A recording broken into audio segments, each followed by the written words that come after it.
October 7th. I'm the senior board member, so the first thing I'll do is, Ms. Duke can't be here this morning. The first thing I'll do is start with the election of the committee chairpersons. Do I have a nomination? Jill. I'd like to nominate Jim McCammon and Julie Best as co-chairs for the subcommittee. We have a second? Ms. Gordon, I guess that's me. All in favor? Thank you very much, everybody. Congratulations. Thank you. Thank you. Okay. With that, we'll move on to the consideration of the guiding documents. We wanted to start with the existing information that the administration and the board have already put together to define what we do for communications, just to baseline for everybody, what work has already been done, and some of the basic premises that inform how we are as a board. I'll turn it over to Alan to walk through our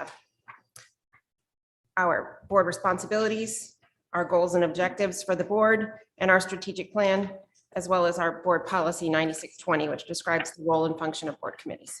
Good morning, everyone. Good morning, those people here, members of the community who are joining us this morning. So I just wanted,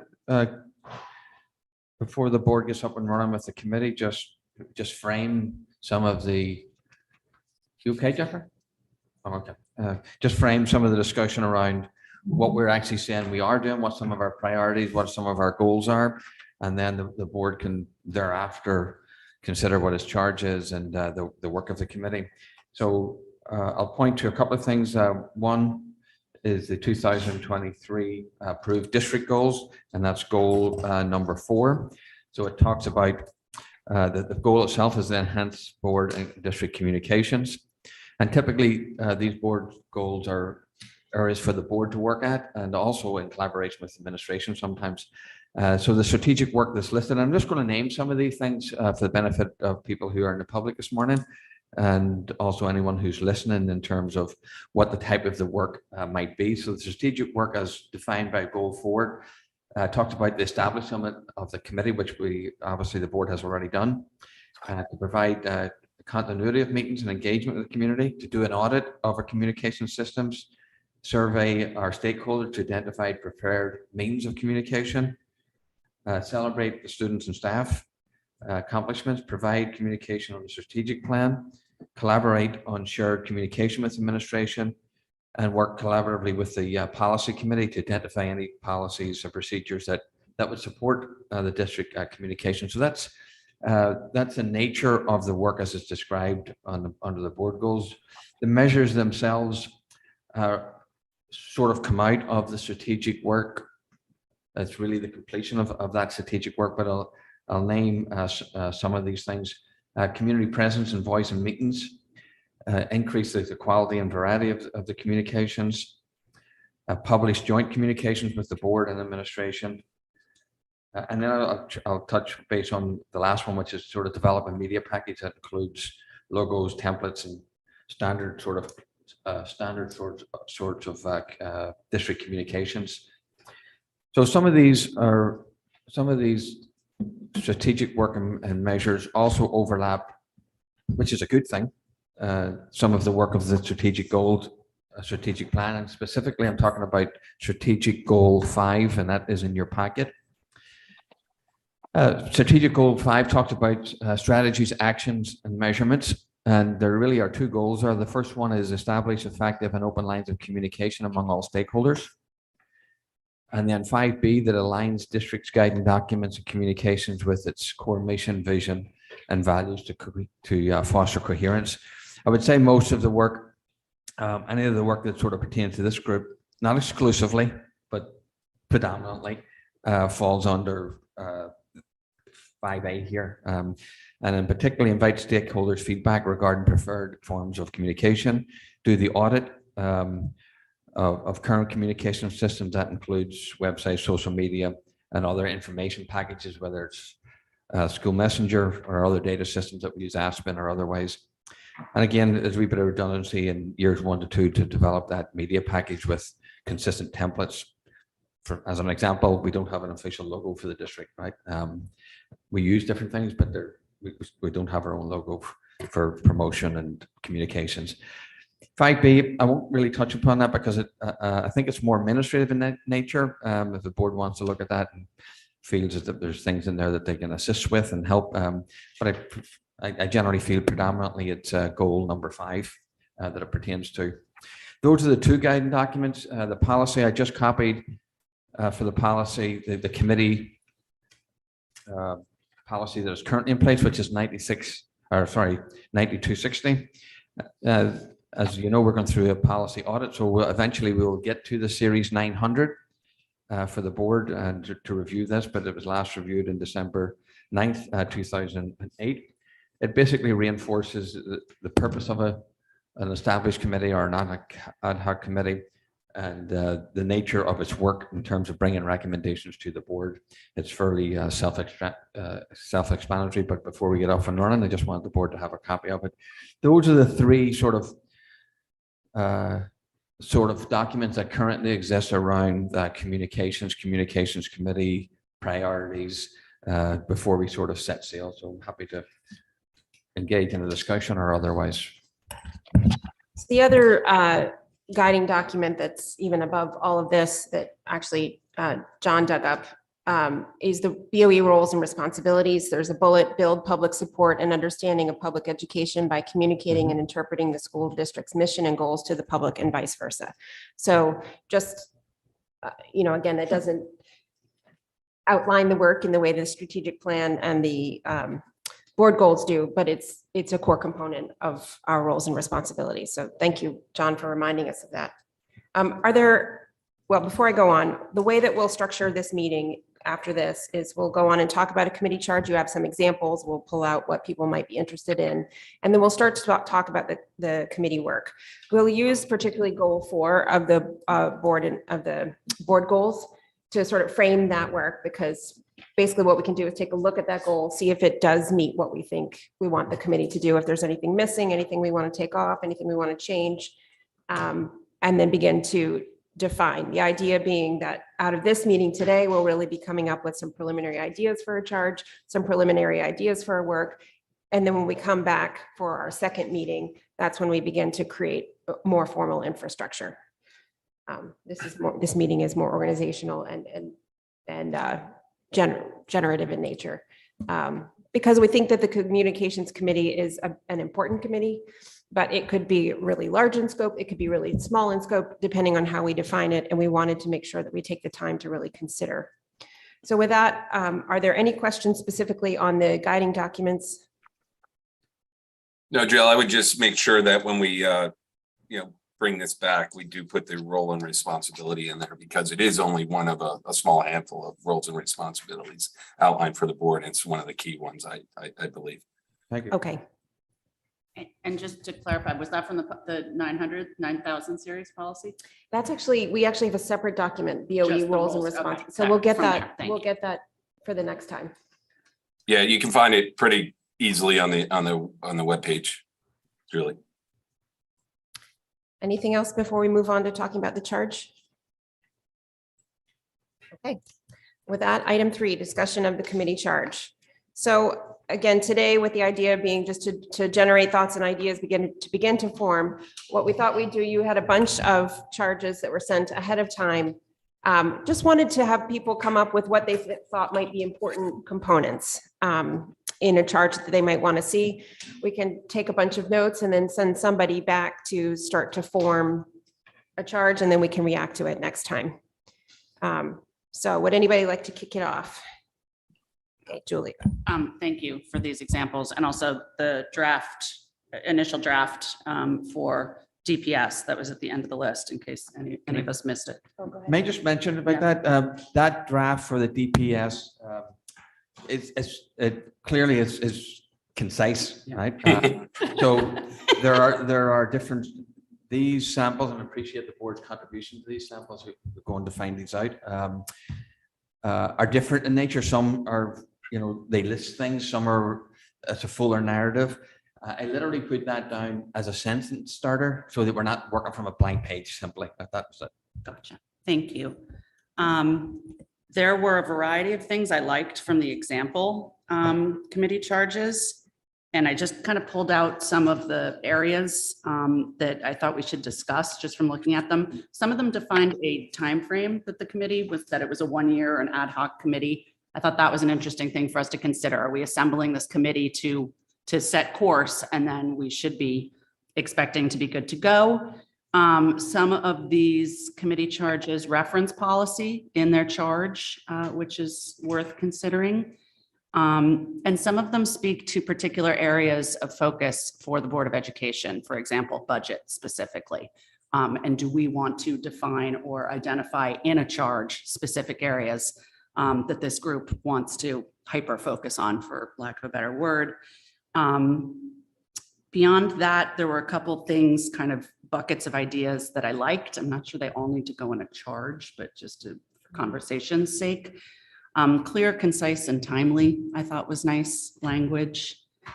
There was a lot of mentions of two-way communication, which I think is really key. Sometimes it's harder to remember that communication's about listening and receiving information as much as it is about putting out information.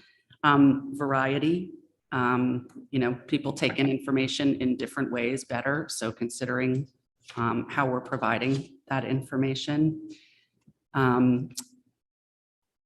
Efficiency, it's not necessarily about more communication, but again, about the right communication made available in the right places for the right people. And then this idea of opting in and out, if appropriate or where appropriate. So that's a lot. Not suggesting all of that goes into a charge. Okay. Tara or John, any thoughts you want to add?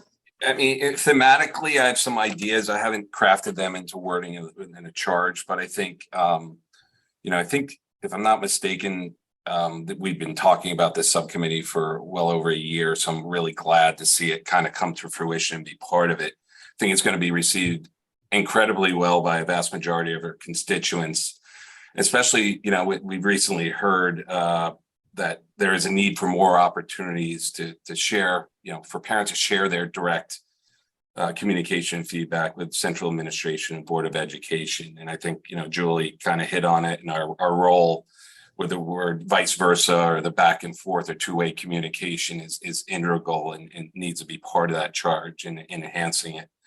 I think in terms of the charge, I think it doesn't have to be very specific, if you will, and we'll work with our fellow board members in crafting it also. I mean, I'm sure we'll take some ideas, but they'll have some great feedback as well. But we're going to need flexibility, in terms of communication. And I think back the last 2 years and we faced unprecedented challenges in communicating as a board, as a district, and we made some really kind of monumental changes how we communicate. I mean, the fact that I'm in New York City on a Zoom with I think there's about a half dozen parents on the Zoom as well is pretty awesome. And then we also implemented these public discussions on some of these higher profile agenda items. So there's going to be a multitude of ways how we can enhance our communications. I think if I look back in the past, maybe we've kind of passed the buck a bit to the parent organizations, some now considering themselves private parent organizations. So I think now is the time, and a perfect kind of time to bring this forth to the community. So I'm really excited. So I'll just leave it at that. Tara?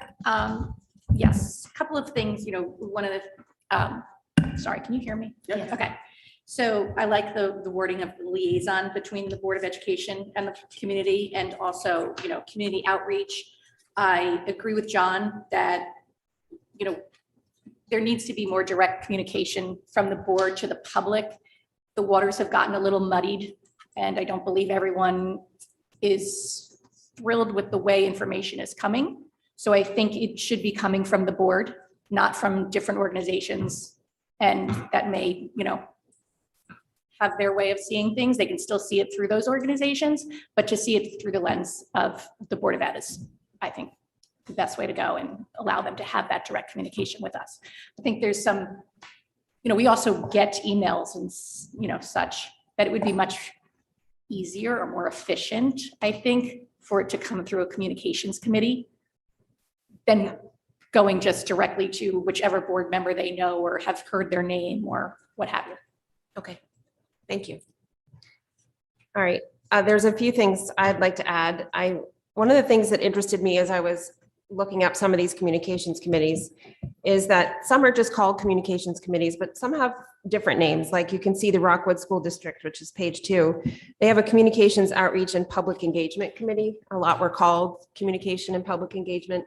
I like that idea of I think it speaks to what several of you were mentioning about kind of the two-way or the, just multiple ways of thinking about communication. I think also engagement gives us a little more opportunity to respond. So whether, or implies that response is a part of that, as opposed to just you say, I say, there's a level of accountability to that communication. So somewhere in the charge, I'd love to see us talking about engagement. The other piece that I really liked, that was the promotion of information and accomplishments of the district. We do call that out in the board goals. And when we look at the BOE roles and responsibilities, that's one of the things it talks about, being an ambassador for the district, getting out there and talking about the things that that board and the district are doing. So I like the idea of, promoting things that are happening, not just information, but also accomplishments. The last one that really interested me, this South Coast Education Service District out of Oregon. I don't think it's a BOE per se. It sounds like it's an organization that serves the BOE, which is why they have customer assistance. But I liked, again, that it talked about all levels of communication, internal, external, district, stakeholder, talking about trying to be sort of comprehensive in how we think about communication. And again, it talks about community outreach. Also development and monitoring of the communication plan. That may not belong necessarily in the charge, but I think that's certainly part of what we would want to do as a committee. So those are some of the things that I responded to. The other thing I found as I was doing some research is I found one that a 911 education group that talked about making sure that they had consistent materials and messages. And I think that's something sort of embedded in things coming directly from the board, is the idea that whatever our talking points are, we want to understand, they should come up here at the board, because that's what we're doing this because we believe 1, 2, 3. So then our messaging needs to come out and it needs to reflect 1, 2, 3. Again, sometimes in our process, we may have a different point of view and may talk about it, but I know I've heard of boards historically that would stop at the end of a discussion. It would stop and say, what are our talking points? Why are we here? What do we want the public to understand? And I think that concept of having consistent messaging and having the board develop it is another concept. Again, some of this at the level of the charge, some of it a little bit beyond. Okay, so with that, does anybody want to add anything? I think we have a lot of notes. We can take it back, start crafting some ideas for a charge. Is there anything else anyone wants to add or questions to ask?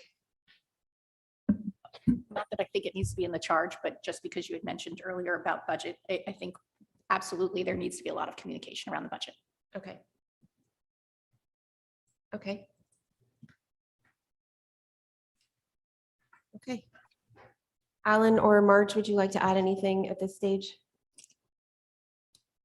No, I think those reflections are very pertinent. Okay, great.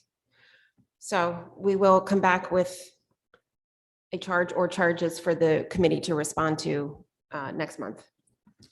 Okay. That move on to, thank you, everyone. Move on to item 4, consideration of committee work and communication survey.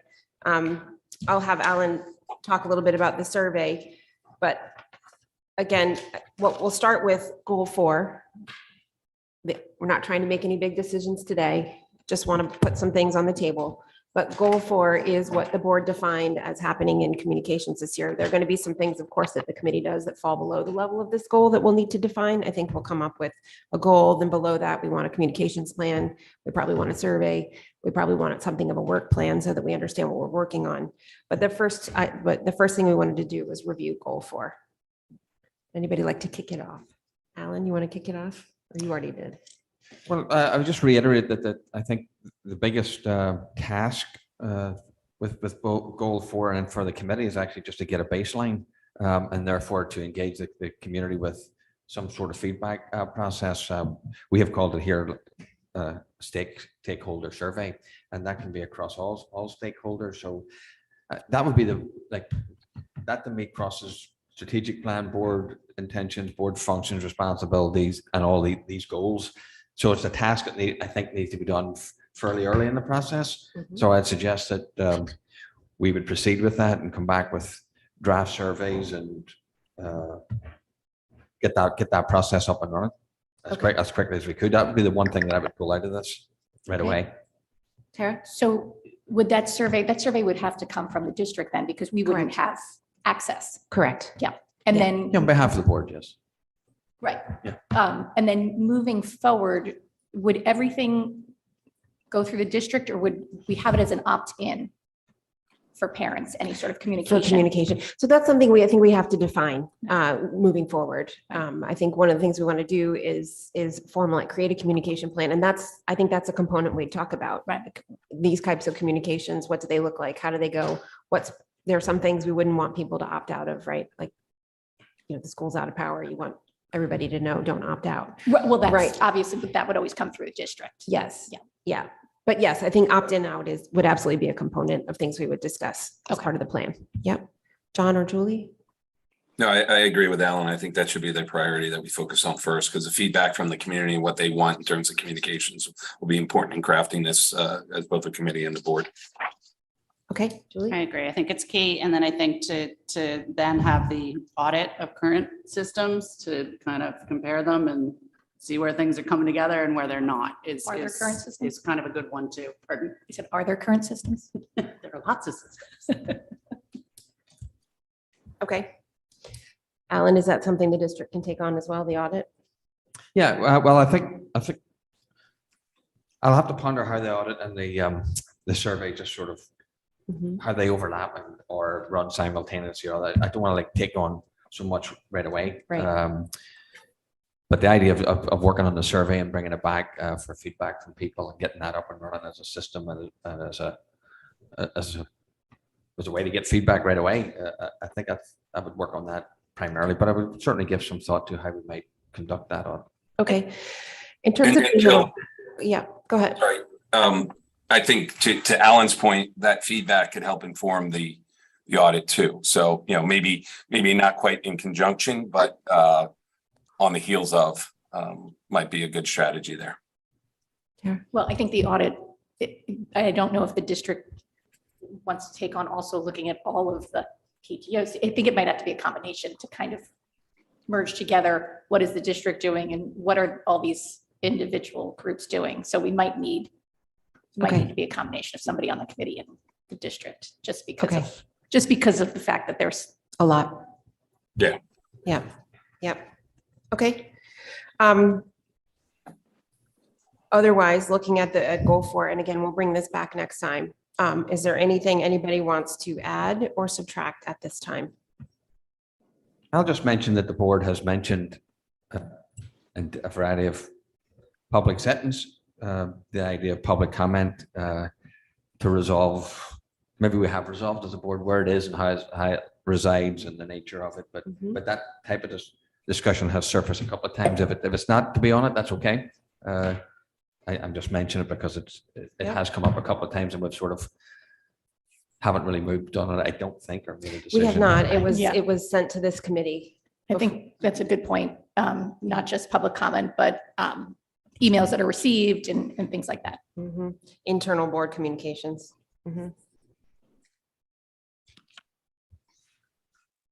Okay. Yeah, I wholeheartedly agree. That was one of the kind of to-do items coming out of our retreat. Yeah. Do we want to add creating a communication plan on here?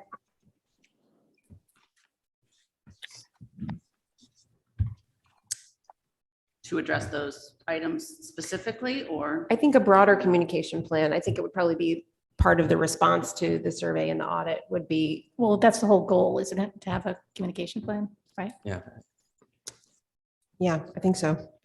So maybe as a measure, creation of a communication plan. But I mean, we could list things like, I mean, from the website to anything else, but those things would come out of the feedback and also come out of an audit. Yes. Yes. Yeah, I think that one in particular, I think we could add, but I think you're right. There'll be other work. So anything else? So we're saying we would recommend adding create a communication plan to as a measure I to will. goal 4. I would. Are we in agreement? I mean, That's fine. It seems like the ultimate goal. Yeah. Yeah. It might be redundant, but it's fine. Yeah. Okay. That makes sense. Okay. All right. So our next steps, unless there's anything else, are we will at the next meeting of the board, I'll go ahead and recommend that, or we will, the creation of a comms plan at the next meeting of the board. So have you already put that packet together? You said the next meeting, like for Tuesday? What do you want to do for I Tuesday? just want to add creation of a comms plan, which the board has to vote on. Unless we don't have to vote on a measure, but I just need to ponder that because I'm just not quite sure where it fits in the okay. flow of that. So there's 2 meetings coming up, I think, Yes, before our yes. next. Yeah. Okay, all right. And then we'll come back with a charge. And I think we'll come back with some preliminary structure to the work, including the survey and a little further down the pike at audit. Okay. Anything else from anybody? No. Does that sound like a good plan? Sounds like Great. Okay. All right. With that, I'll move to public comment. Anybody in the public like to? For participants in person, please go up to the mic and the chair will announce you. Participants via Zoom, please state your name and address. Anyone in person? Go ahead.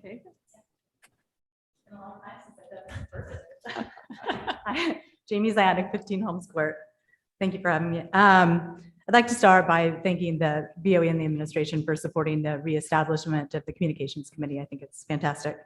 I know that the charges of the committee are just a draft, as Dr. Adley mentioned, but it does state to establish and maintain effective communications among all stakeholders.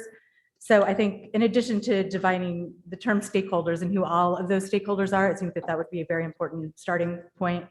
I hope the committee also reviews best practices for receiving parent communication. And I think that's been said by a lot of people today, but I wrote this before the meeting. So, we have a chain of communication for the district, but it doesn't include the Darien Board of Education. And I don't think it's been effective. I agree with John Cini that I don't think it's been effective having our parent volunteers on the PTO gather feedback from parents on important educational issues and then pass it along to their umbrella organization. And that organization now has stores that are closed to the public. So I think I'm so glad to hear that, everyone seems to agree that the Darien Board of Ed should be connected with all of their constituents. I appreciate it. Thank you. Thank you. Anyone else? Very good. Michelle, is there anyone online? There are no raised hands at this time. Okay. With that, may I please have a motion to adjourn? Ms. Worm, all in favor? We're adjourned. Thank you There's very a much. hand up. There's a hand up. Sorry. Can you hear Oh, that? there is. It was Yeah. one for adjourning, so I didn't want to interrupt. Miss Alicia Melberg, you are recognized. Thanks. Sorry about that. I forgot how to raise my hands. Some of my things have already been addressed similarly to the last public speaker. So I wrote this before, so I'm still just going to go ahead and say it. I'm Alicia Melberg. I live at 24 Christie Hill Road. I want to thank all of you for beginning the necessary work it's taken to recreate the communication committee. We all take public education of our children very seriously. I believe that there's a solid educational foundation for all of our learners is vital to create well-rounded citizens. For me and many others, that means closing the gap between home and school. Simplistically, facilitating a functional and reliable two-way communication between parents and the administration board of ed is key. With a first and third grader, I'm still relatively new to DPS and learning how to communicate my concerns in relation to topics, especially those topics that are considered sensitive, such as COVID protocols, masking, and most recently, school security. Most recently, I've struggled to understand the relationship between the Council of Darien Public Schools, CDSP, and the administration. I've been very hesitant to reach out to the Board of Ed with my concerns on CDSP. I'm a strong supporter of all the work our PTOs do to fundraise, raise community school spirits, and offer enrichment programs such as Kids Care. With this, I would like to ask, is the CDSP's function to facilitate the sharing of information from the Board of Ed into the parent community? And conversely, does the CDSP speak to the administration and Board of Education on behalf of the parents? I ask the above as all parents are considered members of the CDSP, but they have closed their meetings to the public. The closure of previously open meetings sends a very bad message to parents. I have also expressed these feelings on this subject directly to CDSP. I have been suggested in the past to reach out to the PTO and CDSP on sensitive matters. I personally am not comfortable going to PTO representatives on serious and sensitive policy issues. Do we want these to be bus stop conversations? I'm hoping the committee can assist parents in where to best directly express their concerns on sensitive policy issues. I offer you my thanks and I look forward to your progress as you begin this work on behalf of our district and all students. Thank you. Thank you. Any other raised hands? None at this time. Okay. All right, we have a motion to adjourn. Tara, all in favor? This meeting is adjourned.